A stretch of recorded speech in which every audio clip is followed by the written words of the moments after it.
Всем привет! Вы на канале Валерия Дизайр, и я всех очень рада приветствовать на своем канале.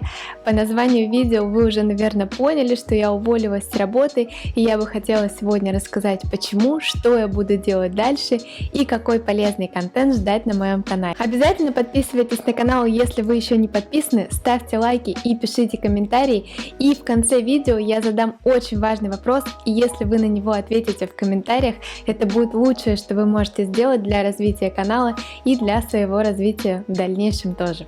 Поехали! Давайте расскажу вам, почему я ушла с работы, но не ждите никаких интриг и расследований, их не будет. В целом я сохранила только хорошее впечатление о компании, хотя не могу сказать, что она идеальна, потому что у каждой компании есть свои плюсы и свои минусы. На работе мы работаем, и это труд, да, мы отдаем все свое время для решения задач компании.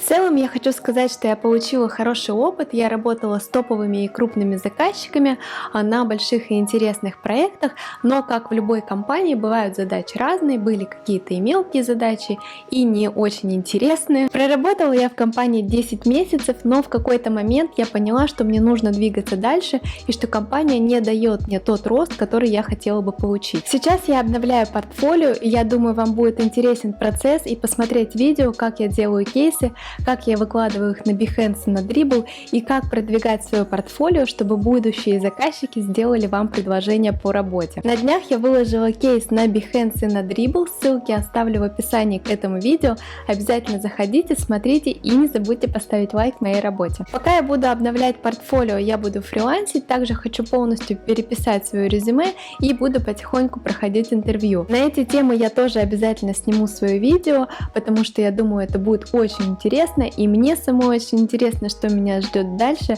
правильные ли я шаги делаю к достижению своих целей. А сейчас я у вас хочу спросить, что вам больше всего не хватает при самостоятельном обучении на YouTube? Какой контент вы хотели бы видеть? Может, хотите больше примеров по созданию сайтов или подробный курс по фигме? А может, не хватает теории, например, информации по типографике, по теории близости, цветам, сеткам? Очень важно понимать, чего вы хотите, чтобы я могла вам это дать. Поэтому обязательно пишите свои ответы в комментариях, я буду рада снять ролики на ваши темы. Круто, что вы досмотрели это видео до конца, я была очень рада снять видео с говорящей головой.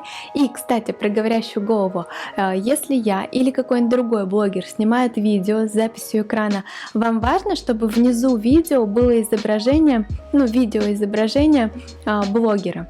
Если да, то напишите, пожалуйста, об этом. Я очень жду ваших ответов в комментариях, ставьте лайк к этому видео. Если не подписаны еще на мой канал, то подписывайтесь и увидимся в следующую пятницу. Пока-пока!